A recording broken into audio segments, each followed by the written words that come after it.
Ça y est, Les femmes et les enfants d'abord a 1 an.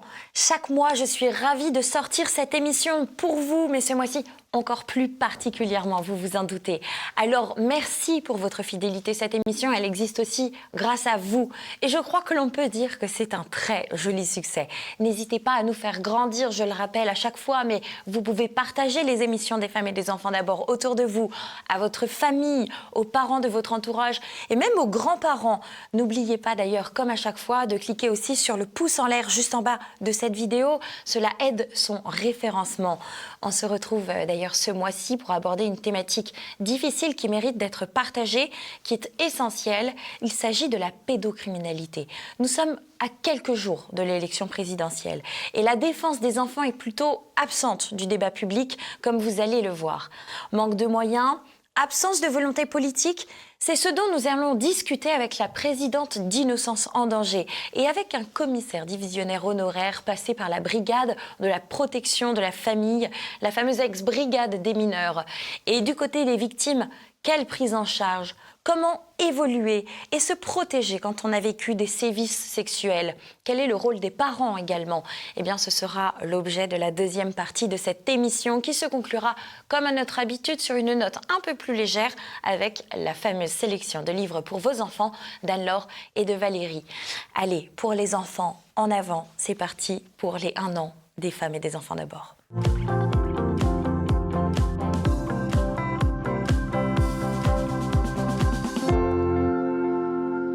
Protéger les enfants et prendre soin d'eux lorsque l'impensable a été commis devrait être une des missions les plus indispensables de l'État, surtout au regard des chiffres qu'on connaît très bien aujourd'hui. Pour parler de ce sujet, j'ai le plaisir de recevoir avec moi sur ce plateau 2 invités. Oméra Sellier, bonjour. Vous êtes la fondatrice et la présidente d'Innocence en danger. Il s'agit d'une organisation internationale dont la mission est la protection et la défense des mineurs contre toute forme d'exploitation, notamment sur Internet, à l'ère du numérique, évidemment, ça nous parle. Et vous êtes, avec votre association, partie civile dans énormément de dossiers. Pour l'année 2021, vous m'évoquiez quasiment 1000 cas en 1 an. Voilà pour les femmes d'abord, comme ça je ne fais pas mentir le titre de mon émission. Et puis on va passer à Patrick Ivars. Bonjour monsieur. Bonjour. Alors vous êtes commissaire divisionnaire honoraire, libéré de votre devoir de réserve. Je pense que c'est important de le souligner sur ce plateau. Et vous êtes spécialiste de la délinquance en police judiciaire, puisque vous avez travaillé là-dedans toute votre vie. Et vous êtes notamment passé à la brigade de la protection des mineurs, la BPM, lors de l'une de vos affectations. C'était à Paris, il faut le spécifier, parce que les organisations à l'extérieur de Paris sont souvent assez différentes. Comme vous me l'avez bien spécifié, j'ai bien retenu, vous voyez. Et c'était entre 90 et 95. Les choses n'ont pas beaucoup changé, semble-t-il, depuis. Alors, Oméra Sellier, en ouverture de cette émission, je me dois de souligner que vous avez, avec 1 sur 5, donc un enfant sur 5 qui serait touché par des crimes de pédosexualité, et avec Carl Zéro, lancé un appel aux 12 candidats de la présidentielle. Ça s'appelle 1 sur 5 face aux candidats, et vous leur avez présenté les mesures les plus importantes que vous préconisez dans un premier temps pour lutter contre la pédocriminalité. Qui vous a répondu et qui ne vous a pas répondu? Alors, d'abord, je dois dire que, pour que les choses soient claires, j'ai parlé d'à peu près 1000 interventions par an, oui, et non pas 1000 constitutions de partie civile, parce que ça veut dire qu'il y a eu procès, il y a eu procès d'assises, etc. Et tout ça prend du temps, on le sait, avec la justice. Et puis, il n'y a pas toujours enquête lorsqu'il y a un signalement, etc. etc. C'est un autre sujet. Mais pour revenir sur votre question, effectivement, nous avons fait un manifeste avec Carl Zéro et Serge Garde, qui s'appelle 1 sur 5. 1 sur 5 n'est pas du tout un chiffre qui émane d'Innocence en danger. C'est un chiffre qui révèle une enquête menée par le Conseil de l'Europe, dont les résultats ont été publiés en 2016. Malheureusement, presque personne n'en a fait état, personne n'en a parlé, alors que c'est une enquête qui met en cause les États dans le territoire européen, notamment la France, puisque l'enquête révèle qu'1 enfant sur 5 aura été agressés sexuellement d'une manière ou d'une autre avant d'atteindre l'âge de 18 ans. Nous avons publié le manifeste. Ensuite, nous avons écrit à tous les candidats au présidentiel en France. Alors, sur les candidats qui nous ont répondu immédiatement, et là je précise, Innocence sans danger est une organisation apolitique. Bien sûr. On s'occupe des enfants sans demander pour qui votent leurs parents, pour que ce soit clair et qu'on n'étiquette pas Innocence sans danger d'un côté comme de l'autre. Mais par contre, je me dois, pour les mêmes raisons, de dire la vérité. La seule candidate qui nous a contactés immédiatement, c'est Marine Le Pen. Bien avant le film qu'on vient de paru, faire c'est sortir. d'ailleurs spécifié dedans. J'ai rencontré Madame Le Pen avec d'autres personnes et c'est à ce moment-là que Madame Le Pen m'a fait savoir qu'ils étaient en train de travailler sur un programme pour les enfants. Ça, c'était il y a 7 ou 8 mois. Et puis ensuite, lorsque les candidats ont commencé leur campagne, nous avons de nouveau contacté les candidats avec nos propositions. Et là, nous ont répondu immédiatement, évidemment, Madame Le Pen, Madame Hidalgo, Valérie Pécresse, Monsieur Fabien Roussel, exactement, et puis Monsieur Mélenchon et Monsieur Jadot. N'avaient pas le temps. N'avaient pas le temps, mais ils ont finalement, c'est pour ça que j'ai imprimé, j'ai emmené, ils ont répondu à nos questions. Monsieur Zemmour a dit qu'il ne souhaitait pas se prononcer sur le sujet. Celui qui nous a pas répondu du tout, ni Emmanuel lui, Macron. c'est Emmanuel Macron. Et j'ai essayé avec les personnes qui sont en charge de la protection des enfants. On a envoyé plusieurs... on a lancé plusieurs appels, on a frappé à plusieurs portes, rien n'a donné. Voilà, c'est le seul qui nous a ni répondu, ni écrit... Ni donné de suite. Ni donné la moindre suite, oui. Mais je pense que pour démarrer cette émission, effectivement, c'était important de signaler ce genre de procédé que vous avez lancé. Et d'ailleurs, j'invite vraiment les téléspectateurs à aller se rendre sur YouTube pour regarder cette vidéo qui nous permettra sans doute de tirer des enseignements et de faire un choix clair, même si on le sait, voilà, les politiques sont là aussi pour faire des promesses. Mais au moins, cela nous donne un avis un petit peu plus objectif sur la question de la pédocriminalité. Après cette mini-page de pub, on va rentrer dans le vif du sujet, si ça vous va. Est-ce que le cadre légal qui entoure la protection de l'enfance est satisfaisant aujourd'hui? On va peut-être s'adresser au commissaire divisionnaire en premier lieu. Qu'est-ce que vous en pensez, Patrick Ivars? Écoutez, il me semble qu'il est quand même pas trop mal. Je parle sous le contrôle de Madame Omer Assélier. Il est quand même pas trop mal. C'est-à-dire que les différentes situations dans lesquelles un mineur, je dirais plus qu'un enfant, peut être victime d'agressions sexuelles, ces différentes possibilités-là, malheureusement, sont prévues par le Code, qui prévoit bien sûr les viols, les agressions et les atteintes sexuelles sur un mineur. Donc tout ça, c'est prévu. Maintenant, moi, ce que je voudrais, c'est faire un petit peu la différence entre ce qui est prévu par la loi et ce qui se passe dans la réalité. Réellement, quoi. exactement. Parce que là, c'est pas tout à fait pareil et on peut s'apercevoir que parfois, il y a des différences entre ce que la loi prévoit, ce qui est un monde idéal, quoi. Et la réalité du terrain. Vous disiez tout à l'heure que vous étiez sur le terrain, les policiers aussi, et on se rend compte que finalement, il y a quelquefois peut-être quelques difficultés. C'est un peu l'objet de votre émission, j'imagine. Quelques petites difficultés entre ce qui existe et ce que l'on arrive à révéler à la police et au travers de la police, bien sûr, à la justice pour que la justice puisse intervenir et mettre hors d'état de nuire un certain nombre d'individus. Si je peux me permettre de rebondir sur vos propos, et sans doute cette question intéresserait Omer Assélier. On sait aujourd'hui qu'il y a moins de 1% des plaintes pour viol qui aboutissent. Qu'est-ce qu'on peut faire pour renverser la tendance finalement aujourd'hui ?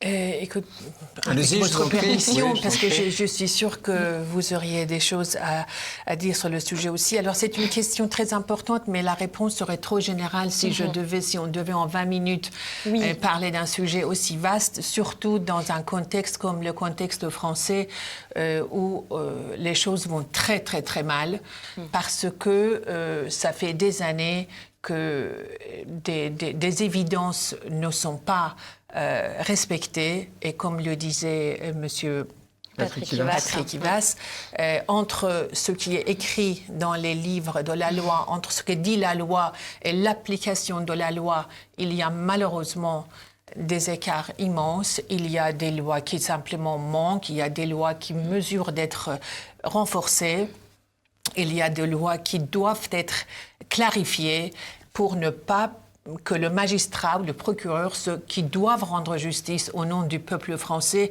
soient dans un flou artistique. C'est le cas. Chacun peut interpréter comme il veut et c'est mon interprétation de ce que je vois. Et je pense que le fait que les juges n'ont pas de compte à rendre à personne, en soi, n'est pas bien. Parce qu'un juge, du coup, il peut décider de tout au sujet de la vie d'un enfant. Il n'a aucun compte à rendre. Et les juges travaillent seuls sur des affaires. Parfois, pour un même enfant, il y a 3 juges qui doivent décider de ce qu'il va devenir et de comment sera son quotidien, alors que les décisions entre elles ne se communiquent pas. Et donc, on est dans une situation où la mère est perdue, enfin, le parent protecteur est perdu, l'enfant n'en parlons pas. Et même nous, associations, on ne sait pas quelle préconisation donner aux parents.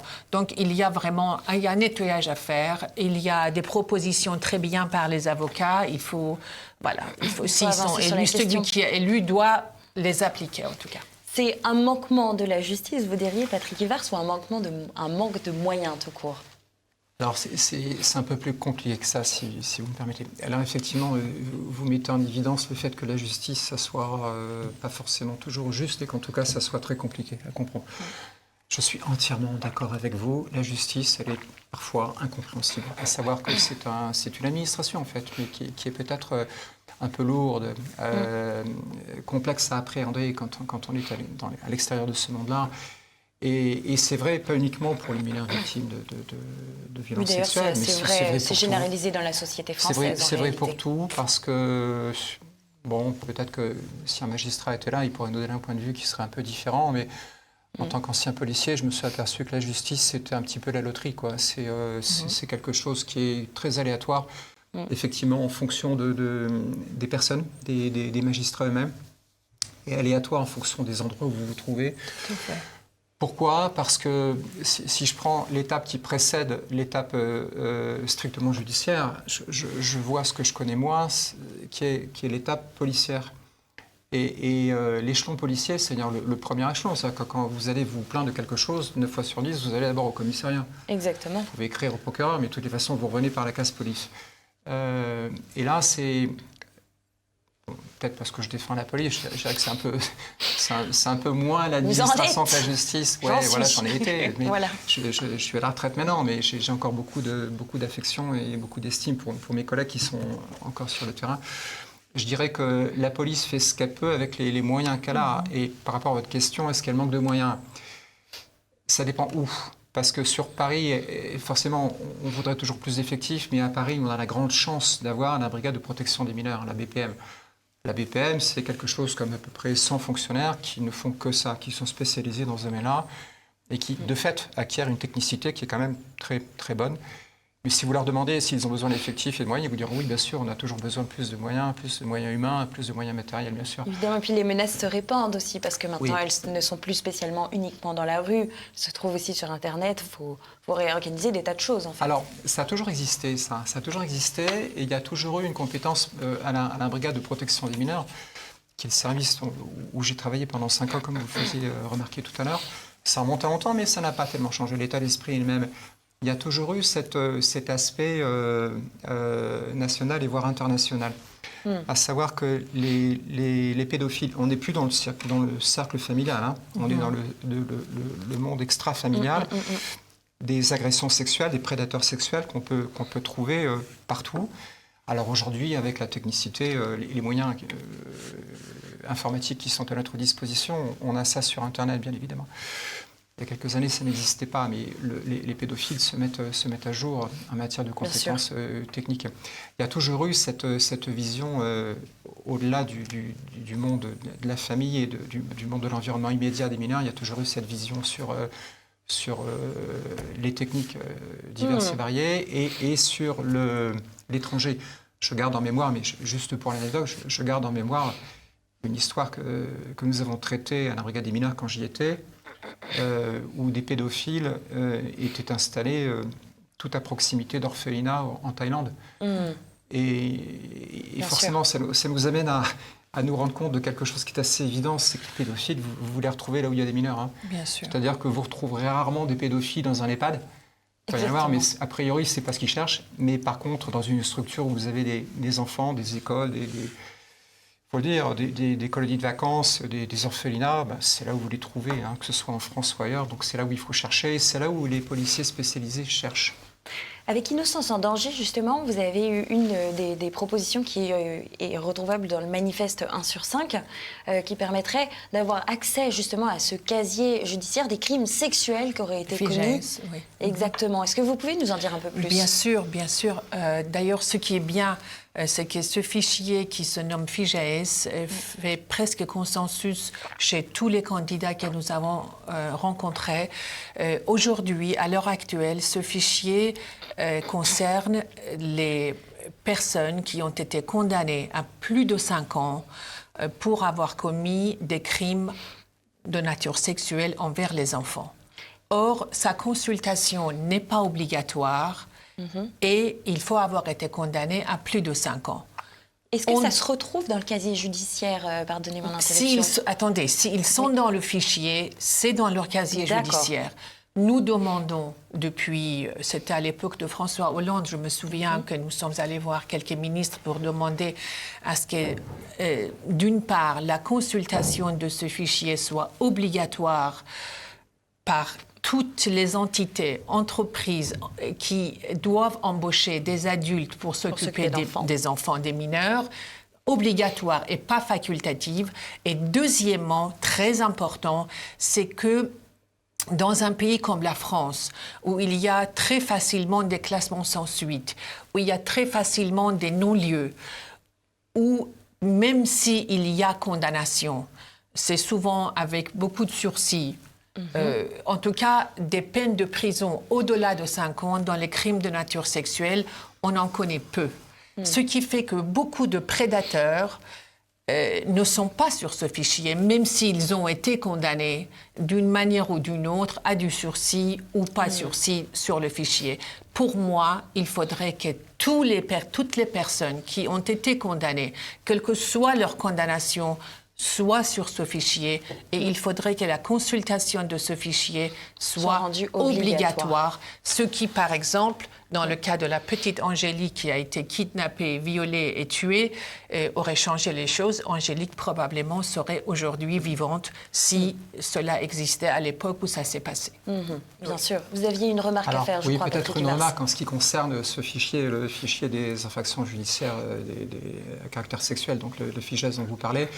Ce n'est qu'un fichier parmi d'autres et j'aimerais quand même que notre public soit informé du fait de l'existence des fichiers qui sont à la disposition des policiers, et en particulier le TAJ, c'est l'ancien STIC.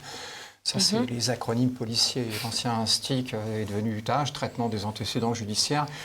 Et là, c'est un fichier qui est formidable parce que tous les policiers n'y ont pas forcément accès, mais ceux qui sont spécialisés en matière judiciaire, bien évidemment, ou qui travaillent en sécurité publique, mais dans le domaine judiciaire, hein, bien sûr, ont accès à ce fichier.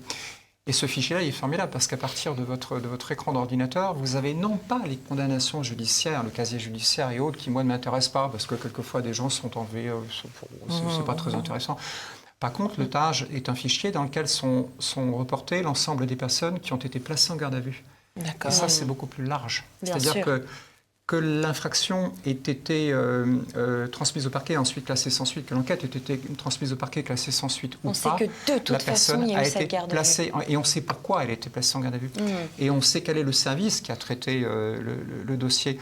Et ça nous permet, dès qu'on récupère, si je puis dire, une personne suite à une agression ou un comportement qui paraît bizarre, mais la personne se retrouve au commissariat, elle dit non, j'ai rien fait, c'est pas moi, c'est l'enfant se trompe, etc. La première chose qu'on fait, c'est on passe au TAJ. On le passe au fichier. Et là, quand on se rend compte qu'il est déjà connu pour 3 agressions sexuelles du même type, forcément, ça change la donne. J'imagine que c'est un fichier plus difficile à Mais vous voyez, obtenir. quand Angélique a été tuée par celui qui l'a enlevée, lorsqu'on a interrogé le maire qui avait embauché l'homme qui a tué Angélique, qui avait un antécédent judiciaire, Il ne savait pas. il a dit, je ne savais pas.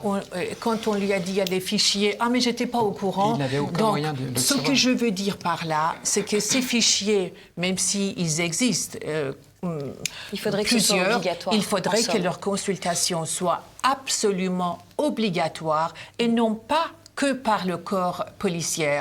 Il faudrait que ça le soit pour les écoles, les maternelles. Vous savez combien Pour les crèches, d'enfants nous avons aujourd'hui que sur Paris, dont les âges varient entre 3 et 4 ans, avec des situations d'agression sexuelle, plusieurs centaines.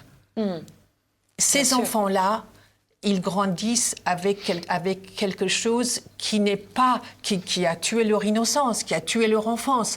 Et moi, je parle de toutes les sociétés, entités, entreprises, maternelles qui doivent embaucher des adultes animateurs ou peu importe quoi, qui doivent avoir accès aux mineurs. Il faut que l'existence de ces fichiers soit connue et que tous les délinquants et tous les condamnés y figurent. Je voudrais revenir sur une affaire, comme le temps file. C'est l'affaire de Laurence Brunet-Jambu et de Karine, sa nièce. Le 18 mai 2021, ça y est, ils ont, après un long combat judiciaire, enfin remporté leur combat contre l'État. Ils l'ont assigné pour faute lourde, 7 au total, qui ont été relevés dans le dossier de Karine Brunet-Jambu, qui a été victime de viol chez ses parents, malgré 14 signalements au total. Je vous laisse écouter l'extrait et puis après, je voudrais bien une petite réaction. Karine est née en 1997 et le premier signalement partira de la maternité où on jugera qu'il se passe quelque chose avec la maman qui n'est pas ni réceptive ni bienveillante avec son enfant. Donc c'est le premier signalement qui part. Et ça va être jalonné de signalements les uns après les autres qui ne vont pas vraiment être pris en compte. L'enfant n'est pas protégé et on continue d'aller dedans. Et puis à un moment donné, les parents recevront à leur domicile un pédophile qu'ils logeront.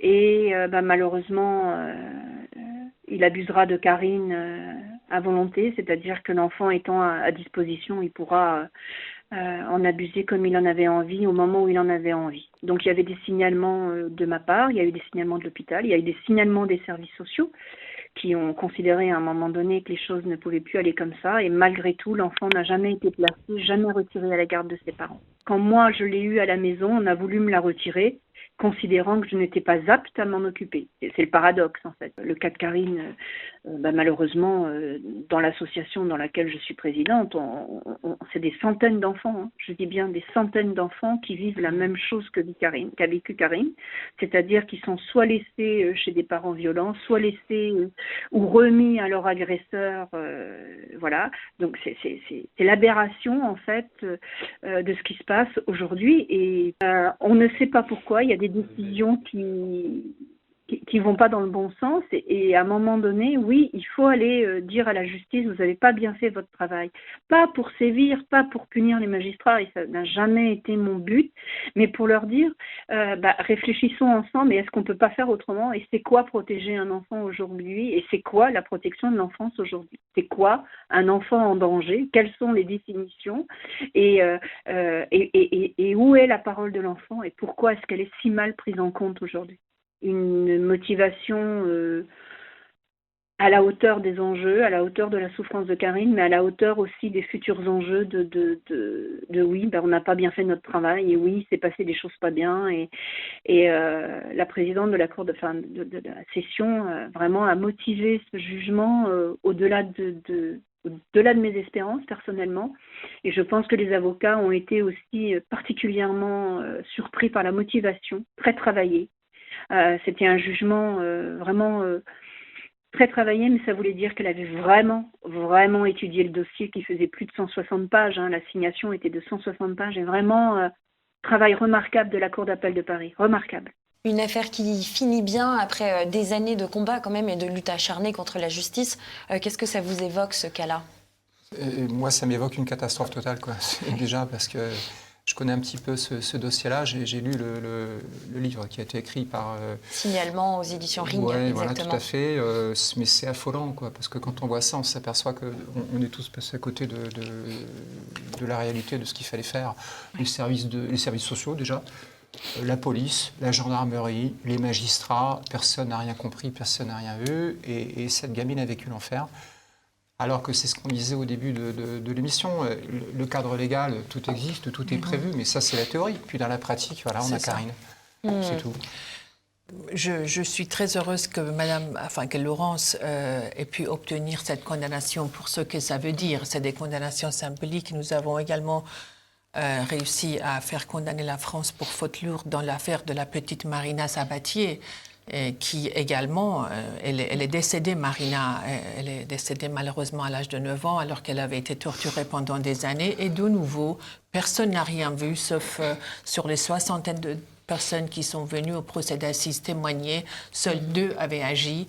Donc là, on parle de gens qui n'ont rien fait, il faudrait qu'ils soient condamnés. Si vous me demandez à moi, les gens qui ont omis ou qui ont failli je dirais, compléter leur... Voilà. Il faut qu'ils soient condamnés. Et d'ailleurs, ce n'est pas parce que je voudrais particulièrement parler d'un candidat plus qu'un autre. Je demande aux téléspectateurs de comprendre que ne pas le faire, ça serait malhonnête de ma part. Donc je le fais parce que c'est mon devoir. Dans le programme de Madame Le Pen, qui est indépendante de ce que nous avons fait, nous. Elle avait fait son programme, elle nous l'a remis le jour où nous avons été la voir. Elle parle justement pour mieux déceler les dysfonctionnements des services sociaux et mieux y remédier. Elle parle des enquêtes administratives dans ce type de dossier pour essayer de comprendre qui n'a pas fait son travail, où est-ce qu'il y a eu des failles.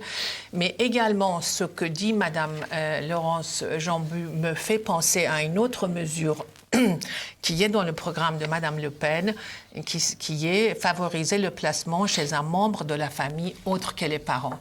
Et c'est vrai que nous avons un grand nombre de dossiers dans lesquels il y a les grands-parents ou la tante ou l'oncle ou quelqu'un de confiance qui serait prêt et très apte à recueillir l'enfant.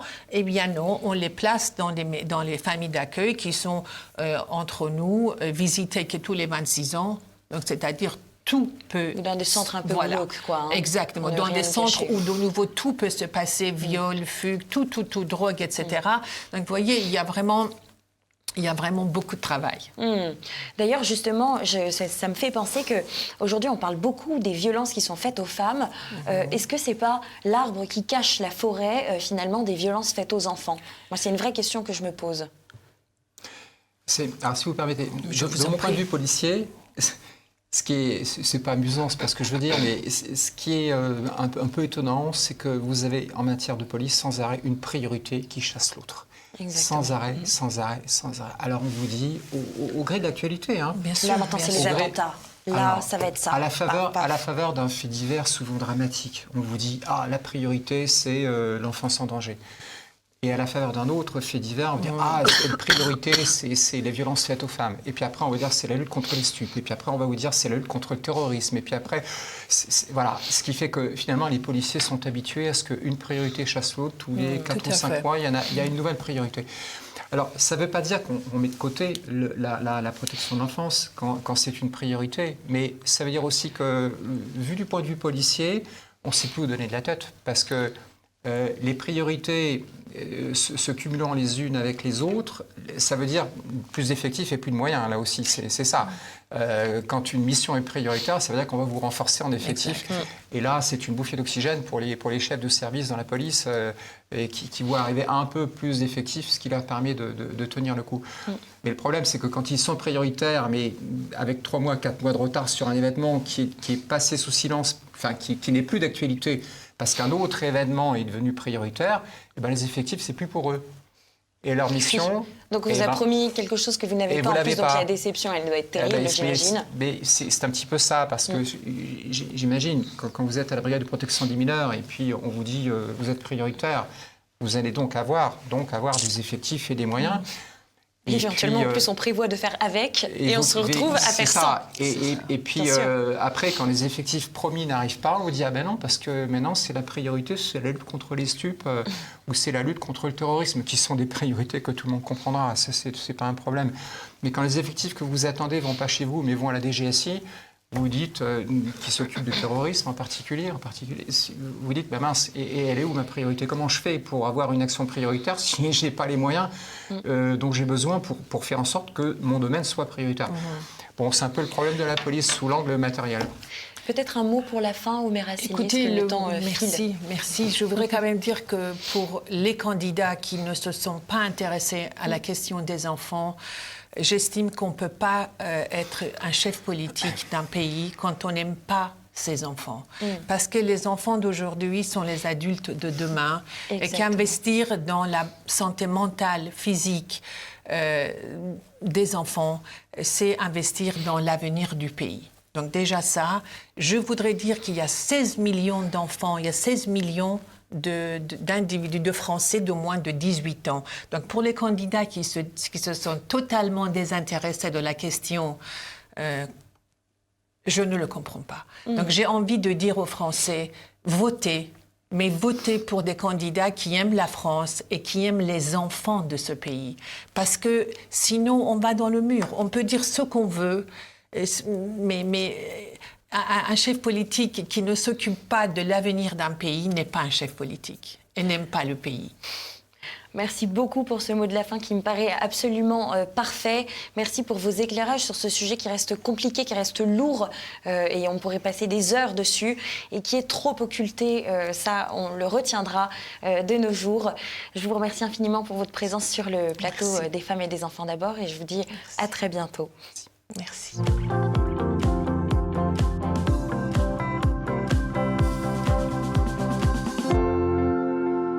Et on poursuit cette émission sur la pédocriminalité avec Sonia Delahaye, qui est psychologue spécialisée dans les questions de l'éducation et de l'enfance. Bonjour madame. Bonjour. Alors, vous travaillez, vous, dans le centre Chrysalide, c'est à Asnières, et on va parler donc de cette problématique de la pédocriminalité qui touche les enfants, de comment est-ce qu'ils peuvent se construire avec cela. Et en conclusion de la première partie de cette émission, c'était Oumera Selyes qui rappelait ceci, et je trouve ça assez intéressant, vous allez me dire ce que vous en pensez. Les enfants d'aujourd'hui sont les adultes de demain. Qu'est-ce que ça vous évoque, vous, en tant que professionnel spécialisé avec la petite enfance ? Justement, je suis très inquiète de me dire que la manière dont on traite les enfants actuellement va avoir des conséquences terribles plus tard sur notre société, puisqu'effectivement les enfants sont les adultes de demain et notre manière de les éduquer pose vraiment question. Et sans parler, et puis on va en parler je pense d'ailleurs, de tout ce qui est maltraitance, qu'est-ce qu'on entend par maltraitance et par tout ce qui est pédocriminalité. Au sortir de cette crise sanitaire, selon vous, il faudrait réfléchir à un nouveau modèle peut-être qui serait plus protecteur ? Donc la crise sanitaire nous permet vraiment je pense qu'il faut en profiter pour repenser les choses, puisque les enfants ont été vraiment laissés de côté pendant cette crise sanitaire. À mon sens, on ne les a pas du tout protégés et d'ailleurs, on voit les conséquences néfastes aujourd'hui dans nos cabinets de psychologie. C'est pas faute d'avoir alerté dès le début sur notamment le port du masque, par exemple, sur le fait peut-être qui empêche la libération de la parole, en fait. Hein, c'est ça aussi. Exactement. Ils ont été muselés. Voilà, ils ont été muselés. Donc... Il y a eu une explosion des cas de violences sexuelles incestueuses dans les foyers. Est-ce que ça vous est remonté aussi dans votre cabinet ? Est-ce que vous avez pu constater cela ? Dans mon cabinet, j'ai plutôt... faut savoir que les parents qui viennent me voir, mais je reçois aussi des adultes. Bien sûr. Je me suis spécialisée dans les questions de l'enfance parce que justement, de voir des adultes autant traumatisés par leur enfance m'a donné envie justement de faire de la prévention et de réfléchir à comment on peut accompagner les parents à faire différemment au niveau éducatif. Mais pour répondre à votre question sur tout ce qui est inceste, je pense que les parents qui m'amènent leurs enfants ne sont pas dans ce schéma-là. Par contre, j'ai eu beaucoup de remontées d'enfants qui ont vécu des choses avec d'autres adultes. Donc que j'ai également au cabinet. Que j'ai accompagné. Au cabinet, tout à fait. Donc ça peut être intéressant de réfléchir.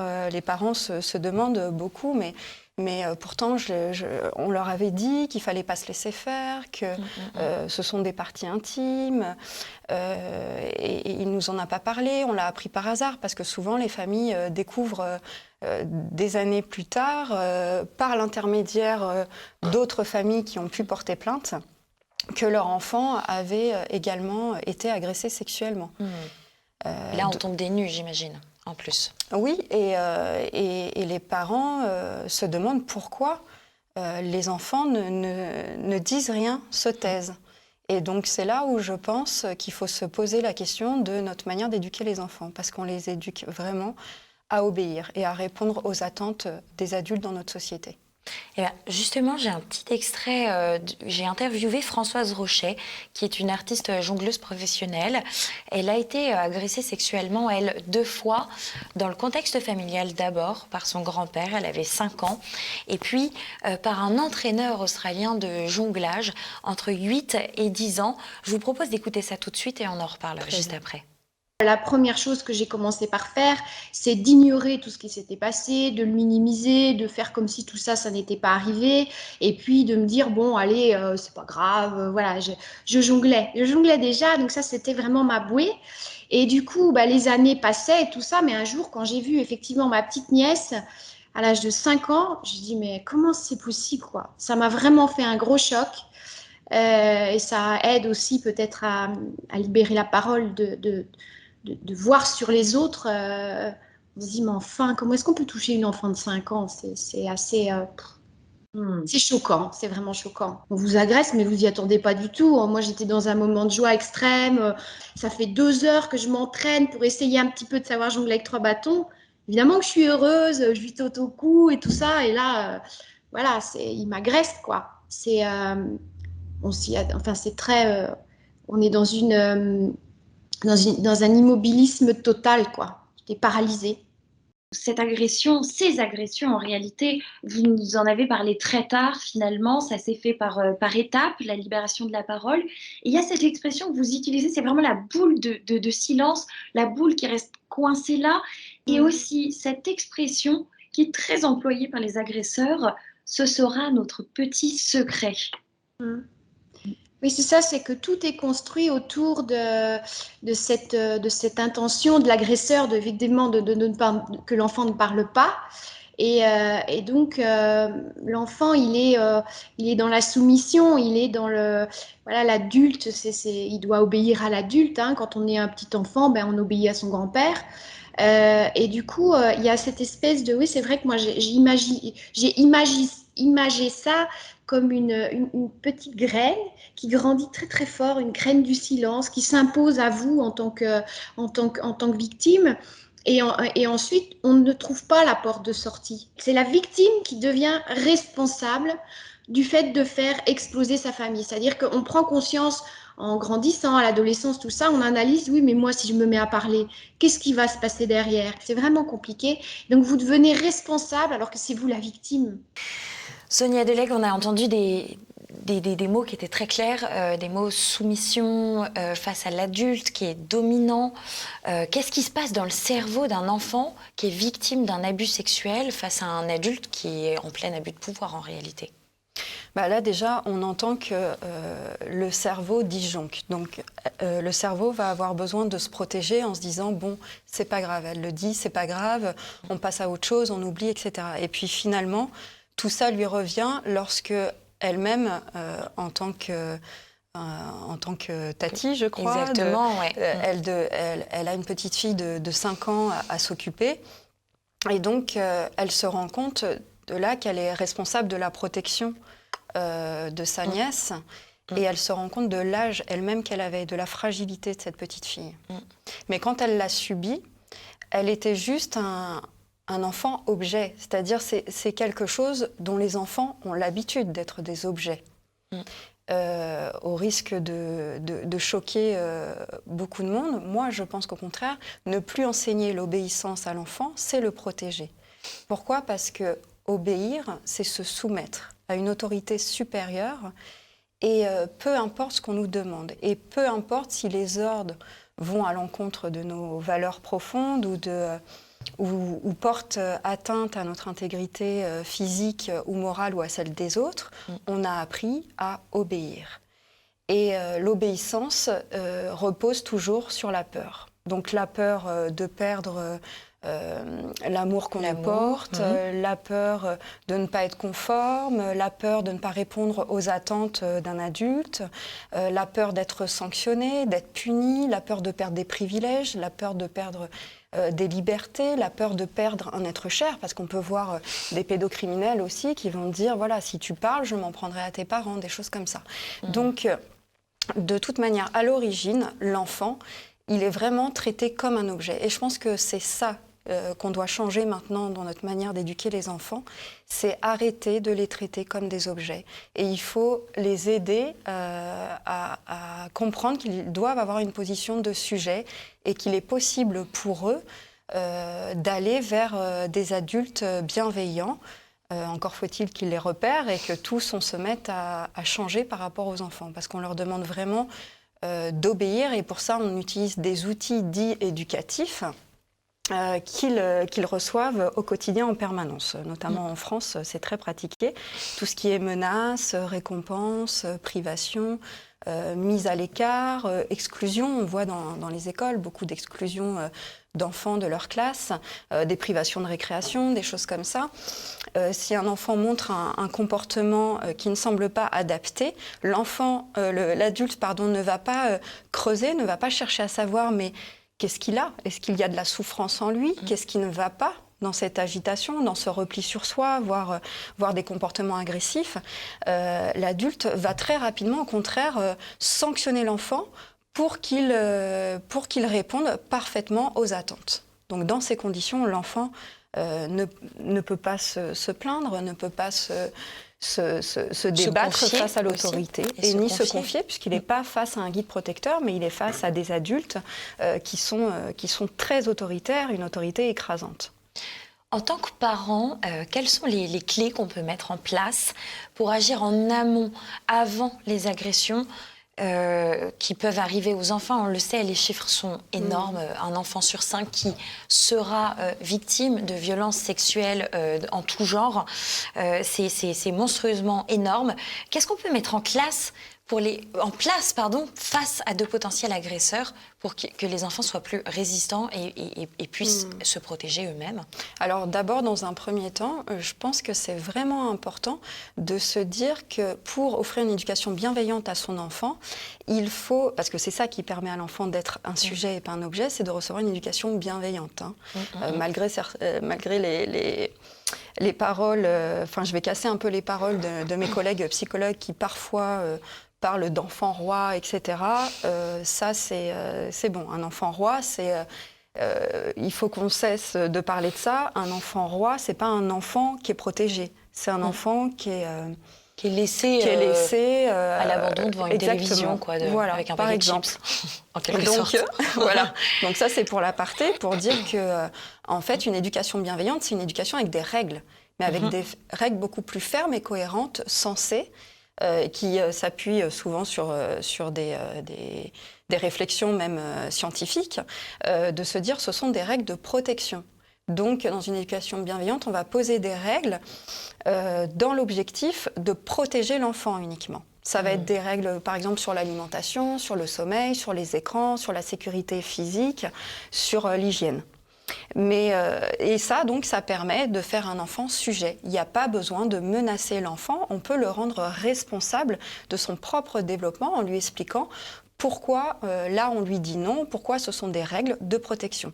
Par contre, donc, c'est important de permettre à l'enfant de lui apprendre à repérer les règles de domination, à les décoder et à respecter par contre les règles de protection. Donc pour moi, c'est inutile de leur parler de pédophilie, de leur parler pédocriminalité, pardon, parce qu'il ne s'agit pas, philie veut dire amour, il ne s'agit pas d'amour. Exactement. Donc quand on fait des choses pareilles à un enfant qui va vraiment le détruire pour toujours, on parle de pédocriminalité, donc ça pour moi, c'est inutile de leur parler de pédocriminalité.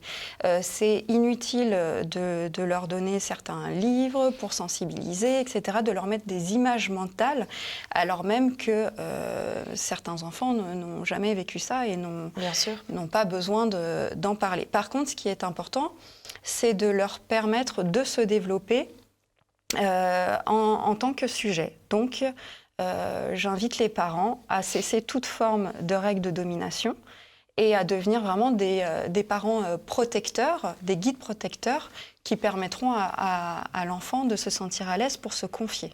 On ne se confie pas parce qu'on a reçu des livres qui sensibilisent, hein. On se confie parce qu'on se sent en sécurité avec la personne avec qui on passe du temps, que ce soit à l'école ou à la maison. Bien sûr. Et dans ce cadre-là, qu'est-ce que vous pensez Je sais qu'il y a des petits ateliers parfois qui sont mis en place dans certaines classes, des supports même qui ont été créés exprès pour ça. Vous, quel est votre regard sur ces supports visuels ? Je pense que toutes ces sessions de sensibilisation vraiment par rapport à la pédocriminalité n'est pas utile, ça peut être même nocif, c'est-à-dire qu'on met des images mentales dans le cerveau de certains enfants. On sait maintenant qu'un enfant sur 5 est agressé sexuellement. Donc il faut que les enseignants prennent conscience que sur une classe de 30 élèves, il y a 6 enfants statistiquement qui seraient agressés sexuellement. Donc si on veut pouvoir libérer la parole chez ces enfants, il faut être un enseignant qui va être digne de confiance, donc qui va plutôt être vu comme un guide protecteur pour l'enfant. Or, vous avez vu la manière dont on a traité les enfants après plusieurs mois de confinement. Ils sont retournés à l'école sans qu'on leur pose la question de ce qu'ils avaient vécu, chacun. Donc, et on les a muselés, on les a culpabilisés, on les a punis pour un rien. Comment, dans ces conditions, un enfant qui a pu vivre des agressions sexuelles chez lui, parce que ça a explosé, je parle du confinement parce que pendant le confinement, les cas d'inceste et de maltraitance, même intrafamiliale, ont totalement explosé. Ça, par contre, j'ai des retours de mes petits patients en cabinet sur les violences intrafamiliales, les violences, les coups, etc., l'isolement seul dans une chambre pendant 10 jours parce que l'enfant avait pu éternuer, donc voilà. Donc ses parents avaient peur, bref. Mais au niveau de l'école, il faut d'abord que l'enseignant soit un guide protecteur au quotidien pour l'enfant. Et du coup, oui, ces enfants qui ont été muselés, qui ont parfois supplié qu'on les laisse respirer, qui n'ont pas été entendus, comment ils peuvent se sentir en sécurité avec ces adultes qui ne les ont même pas entendus lorsqu'ils réclamaient un peu de protection, par rapport justement à toutes ces mesures sanitaires qu'ils ont subies. Ce n'est pas possible. Par contre, pouvoir proposer à un enfant une écoute attentive dans toutes ces manifestations du quotidien, s'il a un repli sur soi, s'il y a de l'agressivité, s'il a un comportement compliqué, prenons le temps de décoder ces comportements au lieu de sévir.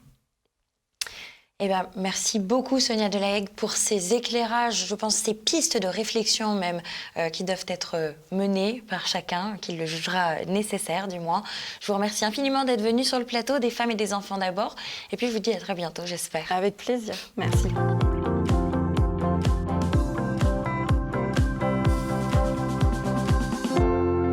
Alors voilà un joli petit album qui reprend un texte du début du XXe siècle, écrit en allemand par Hermann Löns, qui est un écrivain allemand connu en Allemagne, mais très peu connu en France. Il est illustré par une jeune, talentueuse artiste, Blanche Holst. Et que raconte-t-il, Périllou et Périllette ? Eh bien, c'est une variation sur le thème des poussets et des poussettes. Périllou est un petit lutin qui, devenu grand, va partir à la recherche de sa femme. Il lui faut une petite épouse. Et sa maman lui donne des bons conseils et puis aussi quelques provisions. Il va se faire aider, ce petit Périllou, par différents animaux, les petits oiseaux, les hérissons, etc.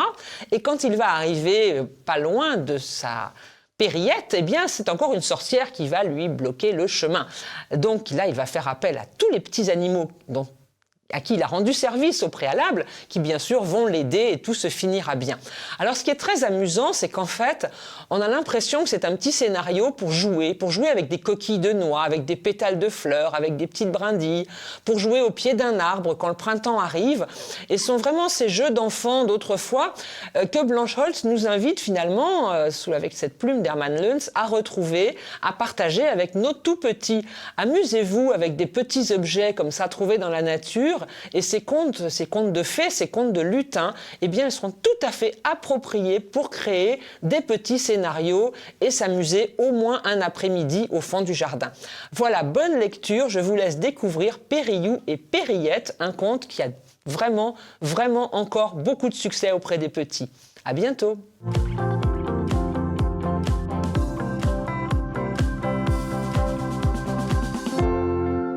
Le coq de Notre-Dame de Géraldine Elchner, avec les illustrations de Rémi Saillard, donne la parole au coq qui était si haut placé et qui surplombait Paris, qui surplombait toute cette vie, y compris dans la cathédrale, charmé par les encens et les hymnes qu'il entendait. Très fier de pouvoir dominer tout ce petit monde, avec un œil sur un poulailler, une très belle poule noire, Esmeralda, à qui il chante son amour, et puis jusqu'à ce triste jour d'avril 2019, où la cathédrale Notre-Dame s'enflamma. Et le coq qui tombe, qui est perdu, que l'on croit perdu, et qui est miraculeusement retrouvé. Tout cela est narré par lui-même, à la première personne, avec beaucoup d'humour, de très jolies illustrations, et puis surtout un dossier à la fin qui est vraiment très bien fait, où l'on a des appuis historiques.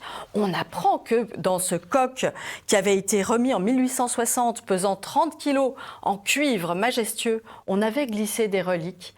Quelles reliques? Pourquoi? Sont-elles intactes? Tout ça, vous le découvrirez grâce à ce très très beau livre dont on peut remercier l'Élan Vert, une très belle maison d'édition, de nous avoir donné ce charme, cette approche très très originale.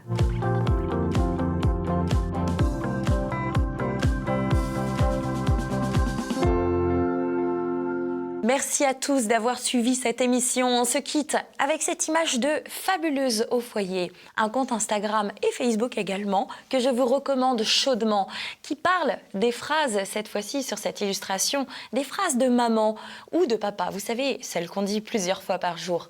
À table, mets tes chaussures et surtout, la plus importante, je t'aime. Merci à tous d'avoir suivi cette émission. N'oubliez pas, je vous le rappelle à chaque fois, de cliquer sur le pouce en l'air en bas de cette vidéo, de vous abonner à notre chaîne YouTube et de partager ce contenu autour de vous. Vous avez également tous les liens dont on a discuté pendant cette émission qui sont en bas dans le descriptif de cette vidéo. Quant à moi, je vous dis à très vite sur TV Liberté.